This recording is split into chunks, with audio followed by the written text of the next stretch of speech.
Hi, this is Al Ken, and welcome back to my channel or page. Um, let's do a little conspiracy theory today. In honor of Sean Dawson, shout out to him. Okay, 1990s. What do you take elimination of two lines, a conductor's uniform,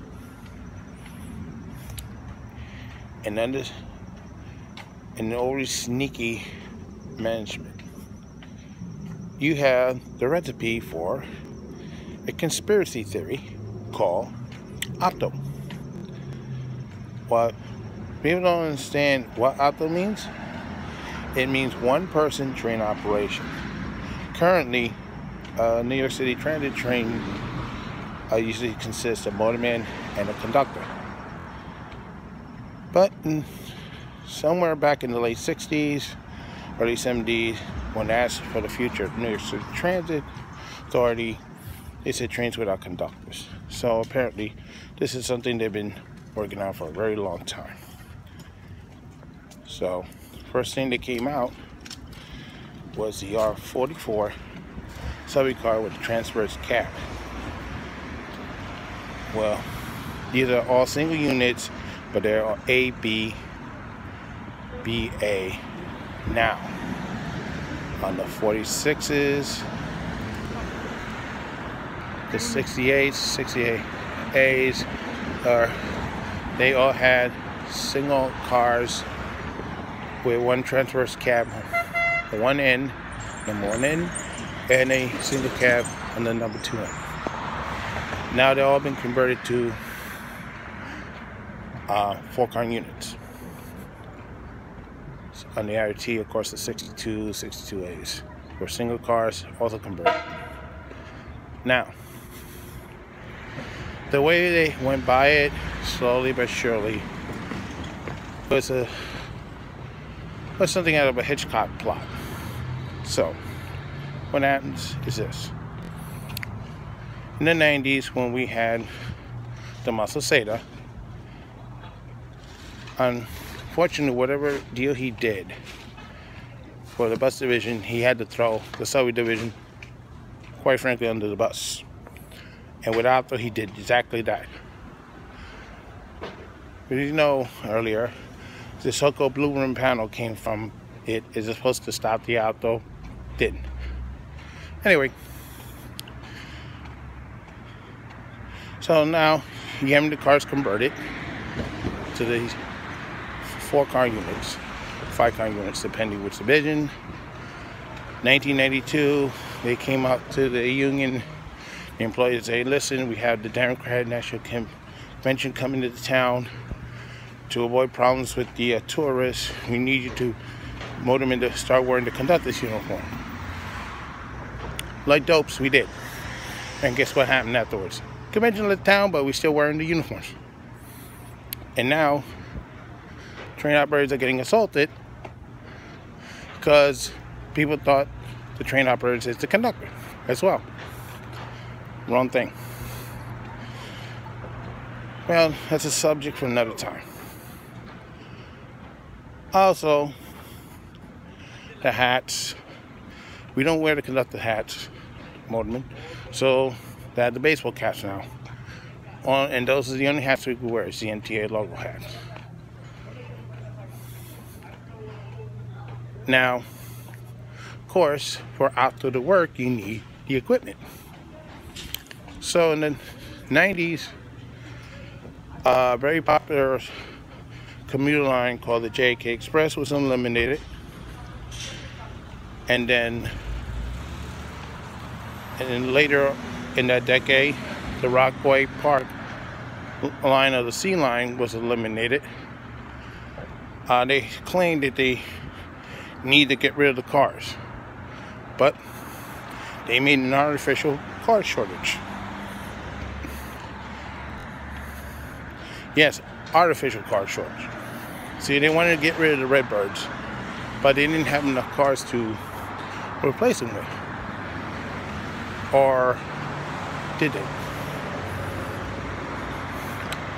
Reality is, by eliminating the JK Express, Those cars are now available for the future OPTO line, which opened up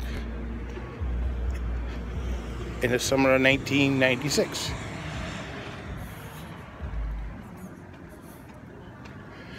Other lines like the Western line on the B line, which was back then, had the OPTO line 2. The others were the Frank and Edward shuttle, the Rockaway Park shuttle, of course, we just mentioned, Dyer Avenue line, and Grand Central shuttle. I don't know if I missed any. The G wasn't part of this group originally, or the M. Or the L.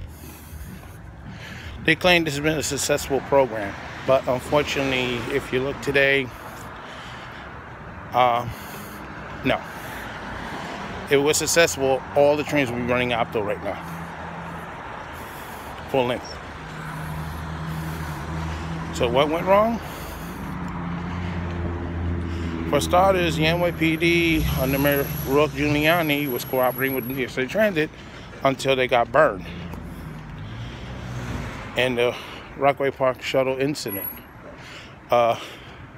Florist named Laura Johnson, coming home, was on a train, and some person who had a history of mental illness thought the person was looking at him funny, stabbed him. He staggered off the train, Beach 90th Street, and collapsed on the platform, where he lay to die. They got the person right away, but unfortunately the damage is done. New York State Transit Police were giving the wrong information to the press what was going on in the Rockaways. There were 2 other incidents, and they tried to say it had nothing to do with the Rockaway Park shuttle, but it blew up in the NYPD's face. How bad was that? The Emma Olima case, which came like a month later or so, big time. So police stopped cooperating with them afterwards. When the next incident on the OPTO shuttle took place, it was now on the G line, police ratted them out in a hurry. So, yeah, transit said it was a success, but I'll tell you what the problem was. The Rockaway Park shuttle on the weekends had too many passengers riding the train. So now on the weekends, during the summertime, a full-length train with the conductors on. So not much of a success after all. That's one. The West End shuttle on the B line, unfortunately, didn't survive because of a simple reason. When service was shut down around midnight, yes, the B shuttle was terminated between 36th Street going back to Stillwell, but so was the R at the time, around Atlantic or 36. So it left only the N line as the only line left running into Manhattan. Problem was, if the N line went down, you got no service of 4th Avenue at all, and this happened frequently. So in 2004, they decided to change the lines. So now the B is a part-time service on the Brighton line, and the D is a full-time service on the 4th Avenue West End line. So that ended that OPTO service right there. We still had the others. And the G line and the M were extended OPTO, but the G has one significant drawback. When they first operated OPTO, they had the R46s. They were operating 6-car trains.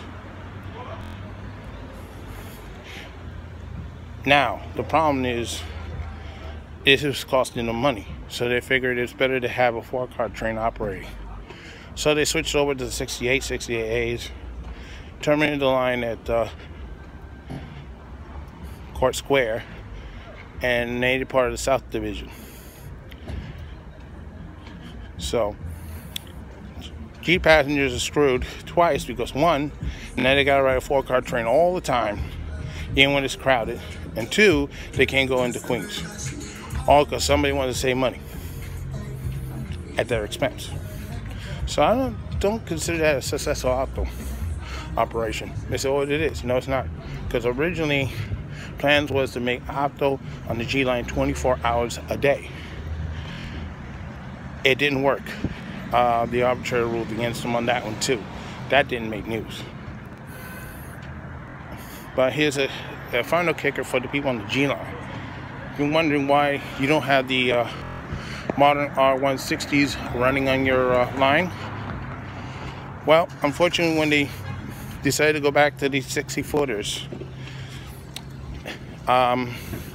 they made them a little too big. It's 60 feet, 2.5 inches. In other words, if you do the math, it's a foot over the 300-foot rule. The 300-foot rule is still in effect. It means if you have to have a conductor on any equipment over 300 feet, because it's a foot over, that's why you're not going to see a 160s on the G. If they did, it would be a 4-car G, but since a 60-footer is a lot shorter than a 75-footer subway car, you're going to lose more feet and more space. That's why you're not going to see it. Unless they're operating a 10-car train, maybe. Well, this is Al Can. So long for now, and don't forget to stop.